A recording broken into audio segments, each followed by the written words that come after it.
ہم سب سحری کے لیے اٹھتے ہی ہیں. تہجد کے لیے شرط یہ ہے کہ عشاء پڑھ کے سویا جائے. تو عشاء ضرور پڑھے, تراویح ضرور پڑھے, اور اگر آپ نے سونا ہے تو سو جائے. اب جب آپ سحری کے لیے اٹھ رہے ہیں نا, تھوڑا ٹائم پہلے اٹھ جائیں, آپ تہجد پڑھ لیں. تو اب یہ 30 days آپ تہجد پڑھنے کے عادی ہو جائیں گے نا, اللہ کی رحمت سے امید ہے رمضان کے بعد بھی عادت رہے گی. تہجد فرض نمازوں کے بعد سب سے افضل نماز ہے.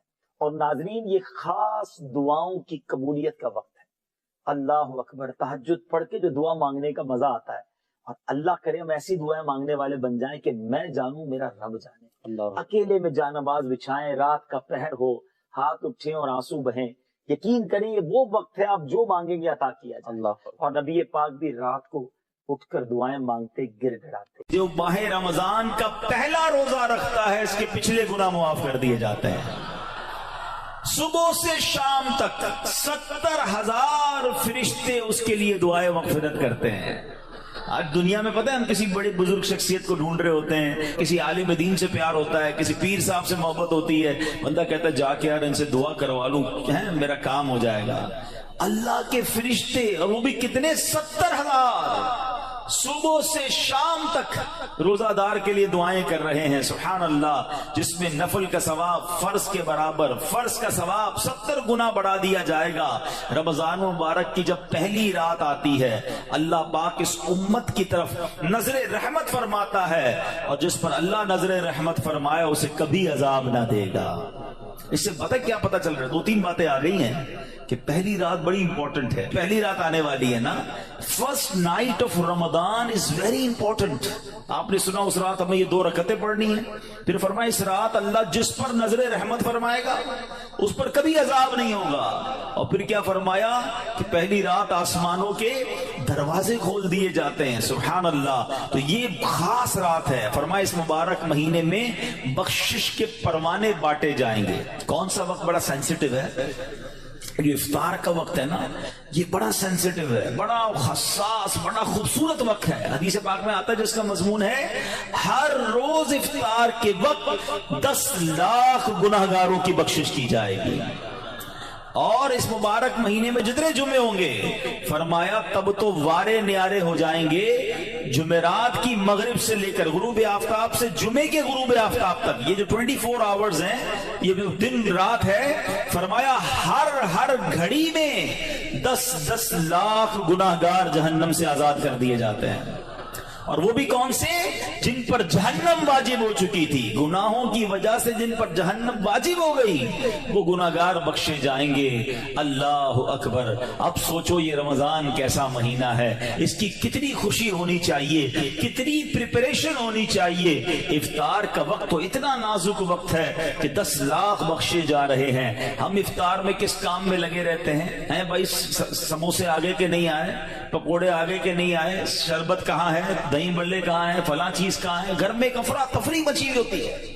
پلیز ٹرائی ٹو انڈرسٹینڈ, یہ افطار کا وقت مانگنے کا وقت ہے, گر گڑانے کا وقت ہے, آنسو بہانے کا وقت ہے کہ مولا آج 10 لاکھ بخشے جا رہے ہیں, ان بخشے جانے والوں میں میرا بھی نام لکھ دے. کاش سارے اپنے گھر والوں کو بھی کہہ دیا کرو کہ چھوڑ دے کچن کے کام, ہم بیٹھ جائے, جو ہو گیا تیار ٹھیک ہے. کیا ہی اچھا ہو کہ باپ بھی بیٹھا ہو, ماں بھی بیٹھی ہو, بچے بھی بیٹھے ہوں اور ہاتھ اٹھے ہوئے ہوں, اللہ کی بارگاہ میں التجائے ہوں, اے اللہ ہمارا گھرانہ تیرے دربار میں حاضر ہے, اللہ افطار کا وقت ہے, 10 لاکھ بخشے جائیں گے.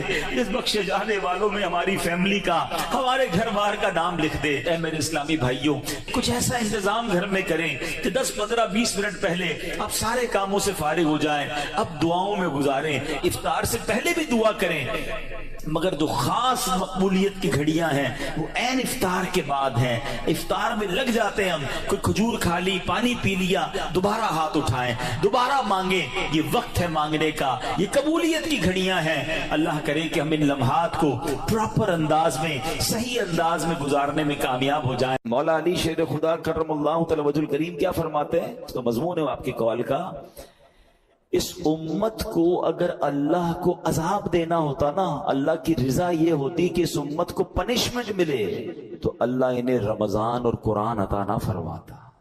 یہ 2 چیزیں ایسی دے دی ہیں نا, جس کو پکڑ لو نا, سبحان اللہ, پھر بیڑا پار ہے. ہاں رمضان اور قرآن دونوں قبر میں شفاعت کرتے ہیں. کیسے؟ رمضان کہتا ہے یا اللہ میں نے اس بندے کو جو ہے وہ کھانے پینے سے روکا تھا، دن میں کھانے پینے سے روکا تھا. قرآن کہے گا مولا رات میں نے سونے سے روکا، یہ قرآن پڑھتا تھا، تراویح سنتا تھا.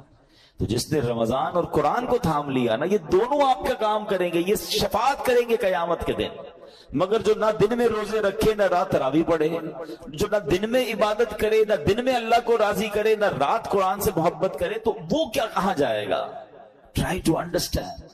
ایک حدیث، اتنی حدیثیں میں آج بہت ساری چیزیں لے کر آیا تھا، مگر میں آپ کو کہوں کہ اگر رمضان کی فضیلت پر صرف ایک حدیث جو نبی پاک نے فرمائی نا، ون لائنر، عقل مندارا اشارہ کافی است.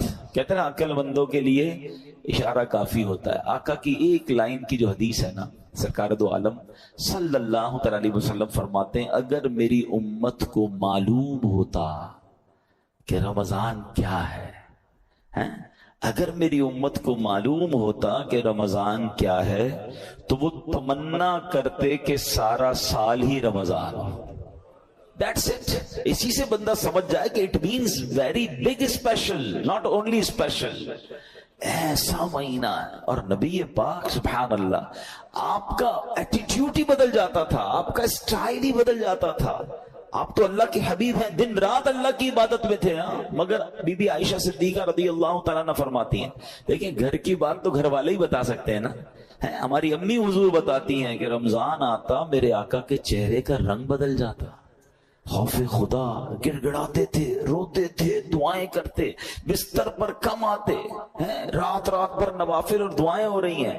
سبحان اللہ. اب مجھے بتائیں کہ اللہ کے حبیب ہیں جن کے صدقے مجھے اور آپ کو رمضان ملا ہے، وہ بستر پر کم جا رہے ہیں، وہ رات بھر عبادت کر رہے ہیں، ان کے چہرے کا رنگ بدل رہا ہے. جبریل امین آتے تھے تو پیارے آقا جبریل امین کے ساتھ قرآن کا دور کرتے تھے اور سبحان اللہ خوب سخاوت کرتے تھے. یہ میرے آقا کے چند وہ کام ہیں جو اب ماہ رمضان میں اسپیشل کرتے تھے. اللہ قرآن مجید فرقان حمید میں فرماتا ہے شہر رمضان الذی انزل فیہ القرآن. یہ مہینہ کون سا ہے؟ کہ رمضان کا مہینہ جس میں قرآن نازل کیا گیا. اس آیت کے اس جز سے پتا چلتا ہے کہ یہ ماہ قرآن ہے، نزول قرآن کا مہینہ. ایک اور جگہ قرآن مجید فرقان حمید فرمایا جاتا ہے کہ یا ایھا الذین آمنوا کتب علیکم الصیام کما کتب علی الذین من قبلکم لعلکم تتقون. اے ایمان والو تم پر رمضان کے روزے فرض کیے گئے جیسے کہ پچھلی قوموں پر فرض کیے گئے. پچھلی قوموں پر بھی روزے فرض تھے، ان کا الگ الگ دن تھے، الگ الگ انداز تھا، مگر جو وجہ جو ریزن قرآن نے بیان کیا نا کہ اس لیے فرض کیے گئے لعلکم تتقون، تاکہ تم تقوی اختیار کرو، تاکہ تم پرہیزگاری اختیار کرو. تو روزے آ رہے ہیں ہمیں متقی بنانے کے لیے، ہمیں پرہیزگار بنانے کے لیے. اب ہم نے دیکھنا ہے کہ ہم نے ان روزوں کو کیسے گزارنا ہے، اس کا استقبال کیسے کرنا ہے، ان روزوں کو جس کو کہتے ہیں نا اس کا ٹائم کیسے سپینڈ کرنا ہے. بدقسمتی یہ ہے کہ کچھ لوگ روزے رکھ کر بھی گناہ کر رہے ہوتے ہیں، روزے رکھ کر بھی اللہ کی نافرمانی کر رہے ہوتے ہیں. ایک بات یاد رکھیے، روایتوں میں آتا ہے کہ جو بندہ بھوکا پیاسا رہے، روزہ رکھے اور پھر بھی گناہ سے باز نہ آئے، تو اللہ کو ایسے بھوکا پیاسا رہنے کی کوئی حاجت نہیں ہے. روزہ صرف کھانے پینے سے رکنے کا نام نہیں ہے. آنکھیں حرام دیکھ رہی ہیں اور بندہ روزہ رکھا ہوا ہے، کان حرام سن رہے ہیں اور بندہ روزہ رکھا ہوا ہے، زبان حرام بول رہی ہے اور ہم روزے سے، یہ کون سا روزہ ہے؟ یقیناً کھانے پینے سے رکنا ہے مگر گناہوں سے بھی رکنا ہے. کہ ماہ رمضان میں گناہ نہیں کرنا. حدیث پاک میں آتا ہے جس کا مضمون ہے جو رمضان میں ایک گناہ کرے اس کے 1 سال کے اعمال برباد کر دیے جاتے ہیں. مولا علی شیر خدا کرم اللہ تعالی وجہ الکریم نے ایک قبر کو دیکھا. آپ اللہ کے ولی تھے، بہت بڑے صحابی بھی ہیں، تو آپ نے دیکھا اس قبر والے کو عذاب ہو رہا ہے اور وہ قبر والا پکار رہا ہے اے علی میں آگ میں جلایا جا رہا ہوں، مجھے الٹا پلٹا جا رہا ہے، مجھے بچاؤ.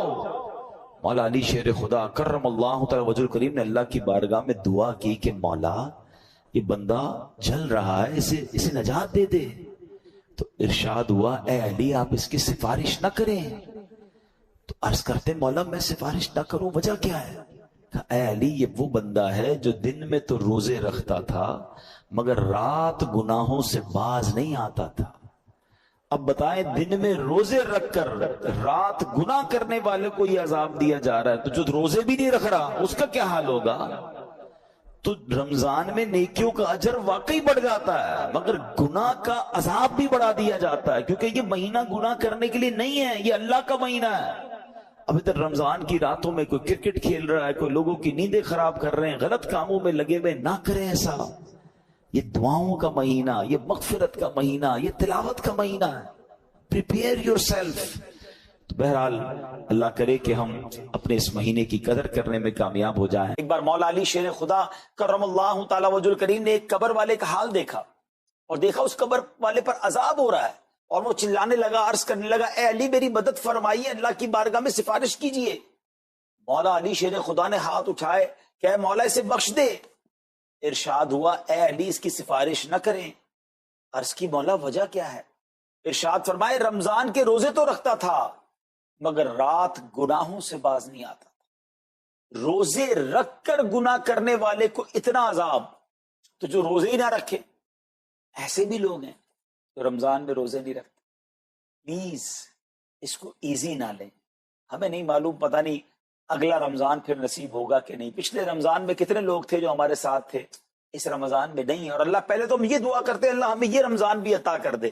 زندگی کا کیا بھروسہ، دنیا کی جو کیفیت ہے آپ کے سامنے ہے، کبھی بھی جا سکتے ہیں. تو پھر اس رمضان کو تو سمجھ لیں بس ایک موقع بنا دیں، لائف چینجنگ ایکسپیرینس بنا دیں. بس اس میں عبادت کرنی ہے، اس میں خوب سجدے کرنے ہیں، اس میں روزے رکھنے ہیں، اس میں تراویح پڑھنی ہے، اس میں گناہ نہیں کرنے ہیں. اور آئیے میں آپ کو بتاتا ہوں کہ نبی پاک صلی اللہ تعالی علیہ وسلم رمضان کیسے گزارتے تھے. ایک مسلمان کے لیے اس سے بہترین رول ماڈل کیا ہوگا کہ رمضان میرے آقا کیسے گزارتے.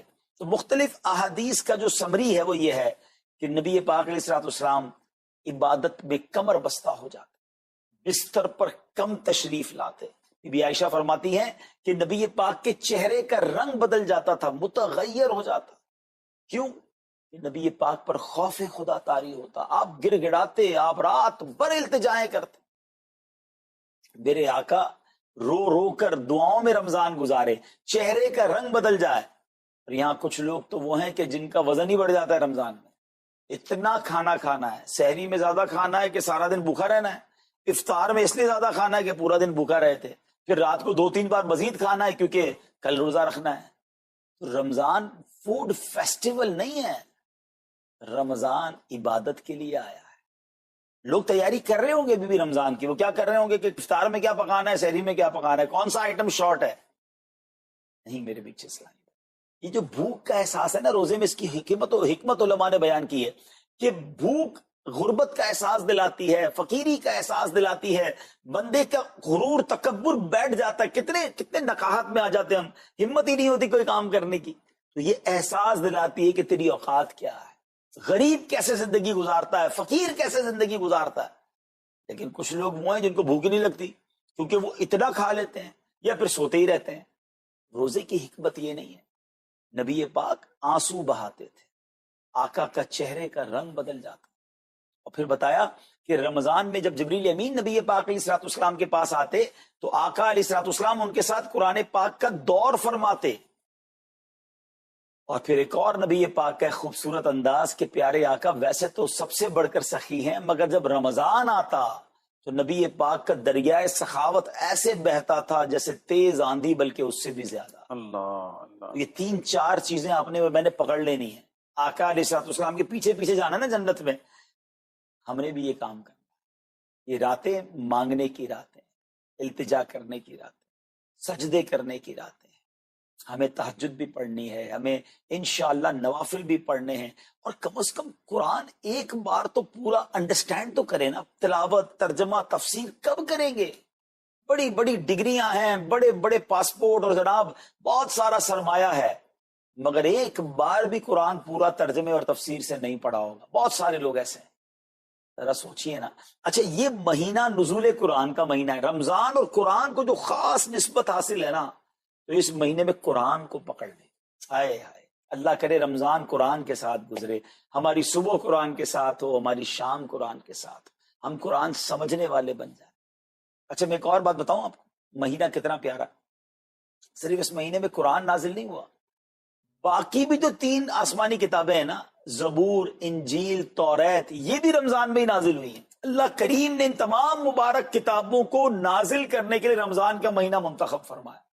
اتنا مبارک مہینہ ہے, تو ہمیں خوب اس میں تلاوت قرآن کرنی. اور اب دعوت اسلامی نے کتنا آسان کر دیا, تفسیر قرآن عطا فرما دی, صراط الجنان آسان اردو میں, اور پھر جناب اس کو اپلیکیشن پر بھی دے دیا, اس کے PDF بھی جاری کر دیے, ڈاؤن لوڈ کر لیں موبائل میں. اب تو آڈیو تفسیر قرآن بھی آپ کو دے دی. اگر پھر بھی سنیں نہ, پڑھیں نہ, قرآن سے دور رہیں, تو یہ ٹھیک نہیں ہے. پلیز اس رمضان کو قرآن کے ساتھ گزاریں. اور پھر جو نبی پاک کا جو سخاوت والا انداز ہے نا, صدقہ و خیرات کرنا, ہر سائل کو عطا فرماتے, تو یہ بھی ہمارا ایٹیٹیوڈ ہونا چاہیے کہ خوب دل کھول کر خرچ کریں. سب سے پہلے اپنی پوری زکوٰۃ ادا کریں. یہ اتنی بڑی اب بدقسمتی ہوتی جا رہی ہے, ایسا فیل ہوتا ہے دنیا بھر کے تاجران اور لوگوں سے جب ہم ملتے ہیں کہ جس طرح رمضان کے علاوہ بہت تھوڑی تعداد میں مسلمان نماز پڑھتے ہیں نا 5 ٹائم, ایسا لگتا ہے اب زکوٰۃ بھی بہت کم لوگ ہی دیتے, پوری زکوٰۃ نہیں دیتے, اندازے سے نکال دی, کیلکولیشن کرتے نہیں ہیں. اور یہ بھی فیلنگز آتی ہیں کہ زکوٰۃ جتنی بڑھتی جاتی ہے نا, ہزاروں میں جس کی زکوٰۃ ہے وہ دے دیتا ہے, لاکھوں والا بھی شاید دے دیتا ہے, لیکن جب زکوٰۃ ہی کروڑوں میں پہنچ جاتی ہے نا, تو پھر یہ دل پر بھار پڑنا لگ جاتا ہے, ڈیفیکلٹ لگنا شروع ہو جاتی ہے. بندہ یہ کیوں نہیں سوچتا کہ اگر اللہ پاک نے مجھ پر لاکھوں میں زکوٰۃ ہے, تو اللہ نے کروڑوں دیے تو لاکھوں میں زکوٰۃ ہے. اگر کروڑوں میں زکوٰۃ ہے تو اربوں ہیں تو کروڑوں میں زکوٰۃ ہے نا. زکوٰۃ کتنی ہے؟ ضروریات زندگی کی تمام چیزوں سے فارغ ہونے کے بعد جو مال تجارت, سونا چاندی, کیش یا پرائز بانڈ, یہ جو اس کی تفصیلات ہیں, اس پر 2.5% ہے. میں ایک اور لاجک سے آپ کو بات سمجھاؤں. اگر اس لاجک سے سمجھے تو زکوٰۃ تو 1-1.5% بنتی ہے. وہ کیسے؟ ہم سب کے گھر نکل گئے, اس میں زکوٰۃ نہیں ہے. ہماری گاڑیاں نکل گئیں, اس پہ زکوٰۃ نہیں ہے. جن کی فیکٹریاں ہیں وہ فیکٹریاں بھی مائنس کر دی گئیں. جن کی دکانیں ہیں وہ دکانیں بھی مائنس ہو گئیں. اچھا جناب, اس کے علاوہ اگر کرائے پہ کچھ پراپرٹی دی ہوئی ہے, اس پر زکوٰۃ نہیں ہے. اگر ان سب پر زکوٰۃ ہوتی, یعنی جو کچھ میرے پاس ہے ان سب پر ہوتی, تو کتنی زیادہ ہو جاتی. اور اتنی ساری چیزیں نکل گئی, تو پھر تو اگر ٹوٹل پد لگائے تو یہ 1.5% ہی بنتا ہے. اب جب سب کچھ نکالنے کے بعد تھوڑے سے مال پر 2.5% ہے, اور بھی سال میں ایک بار ہے, تو اس کو بھاری نہ سمجھیں. یہ بربادی ہے جو زکوٰۃ نہیں دیتے. یاد رکھیے گا, حدیث پاک کا مضمون ہے کہ یہ مال کا میل ہے, جس مال سے مل جائے اس مال کو بھی برباد کر دیتا ہے.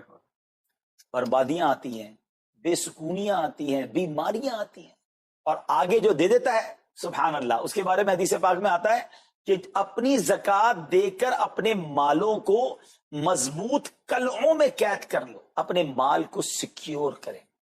لوگ کہتے ہیں انشورنس ہونی چاہیے, آگ نہ لگ جائے, چوری نہ ہو جائے, ڈوب نہ جائے. اللہ کے حبیب علیہ الصلوۃ والسلام فرماتے ہیں, جس کا مضمون ہے کہ جب بندہ اللہ کی راہ میں خرچ کرتا ہے نا, تو وہ صدقہ بندے کے ہاتھ سے نکل کر اللہ کے دستے قدرت میں چلا جاتا ہے. اور اللہ کریم تمہارے صدقوں کو پالتا ہے, جس طرح تم اپنے جانور کے بچوں کو پالتے ہو. بچہ ہوتا ہے نا جانور کا, بڑا ہو جاتا ہے. فرمایا بندہ کھجور کا صدقہ دے گا, اللہ پہاڑ جتنا عطا فرمائے.